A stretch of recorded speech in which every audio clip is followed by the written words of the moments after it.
Assalamu alaikum.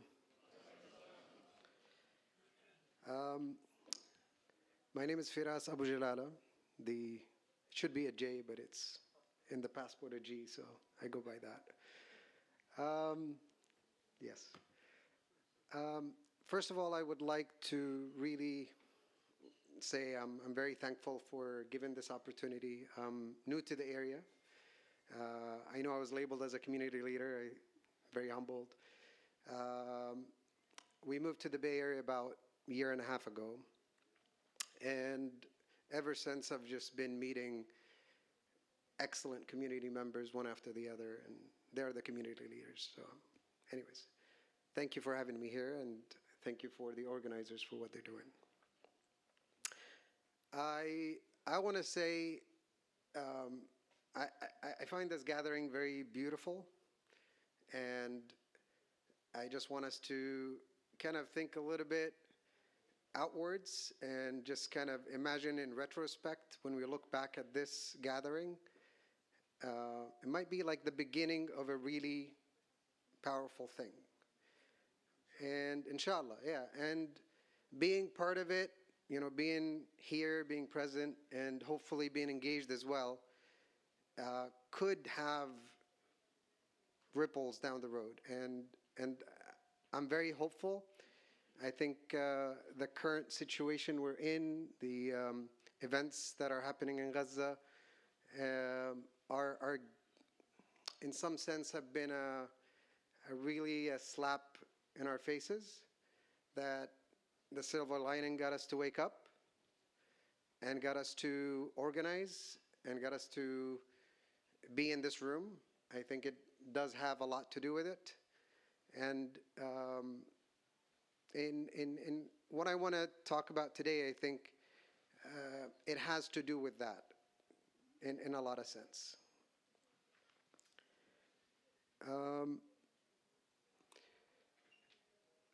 I'm Palestinian. I grew up just like many Palestinians. Each one has a story. So I was born in Libya. I grew up in the Gulf, in Qatar, and then went to England, and then back to, and then in the US, and if you talk to any Palestinian, they all have their own stories. And the one thing that just kind of keeps us together is we all have hope, we all have resilience, and for some reason, I feel kind of also very blessed that probably it's one of the very few causes where brothers and sisters and people that you don't know, you find supporting you. And it's you know, it's a selfish thing that I feel sometimes, but it's a blessing. So being Palestinian to me has been a blessing. When people look at you and say, you know, where are you from? Yeah, my family's in Gaza.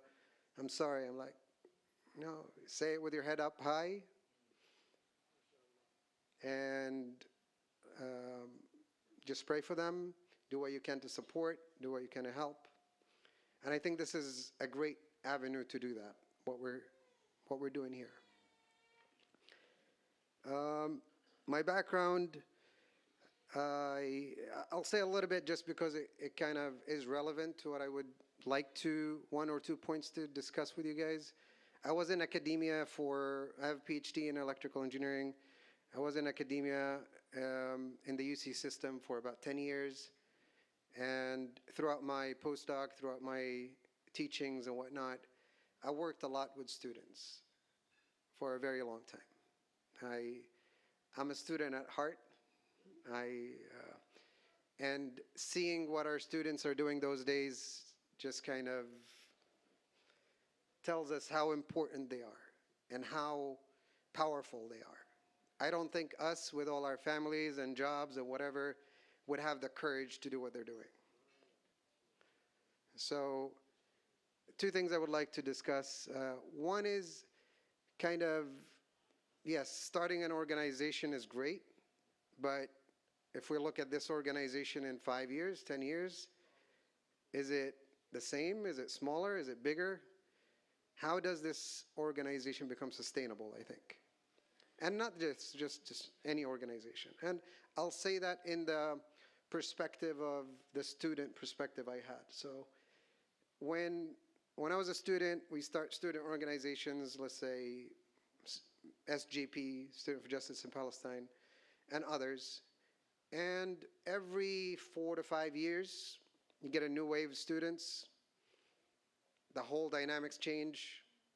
Some group is fiery, some group is low, some group wants to be active, some group is more peaceful, some more, and it varies. And it was very inconsistent.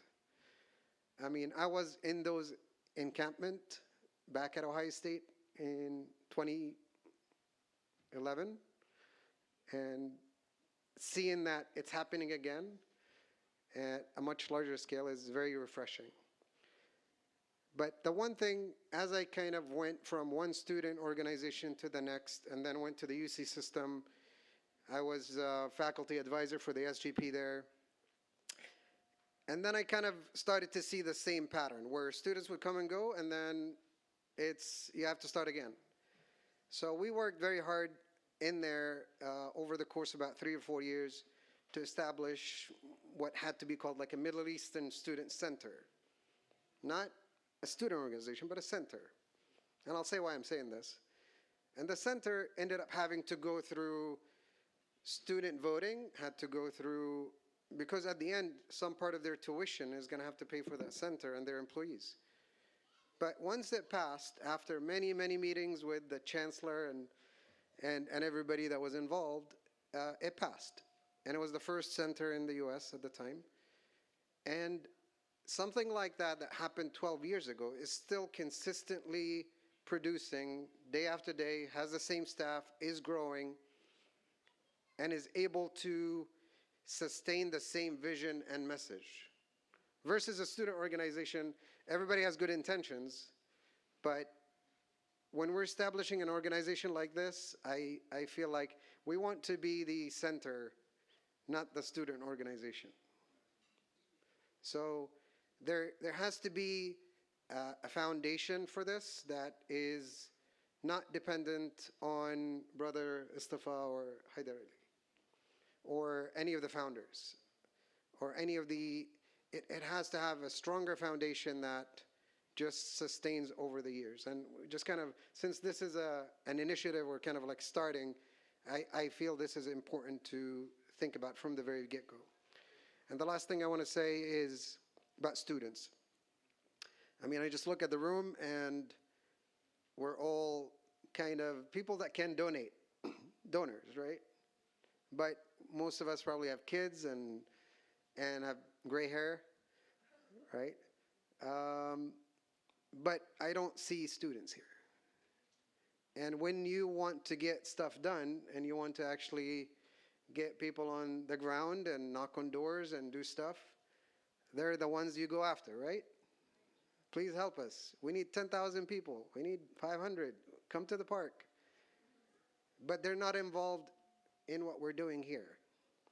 So whatever the committees that brother was talking about, I think they must have representation from young Muslims, student bodies that have a say not just in what we tell them we want you to do, but rather steer the direction of the organization. So these are my 2 cents. I would like again to thank the organizers for everything they're doing, and inshallah this will grow and will be the new APAC. Assalamu alaikum. Better, of course.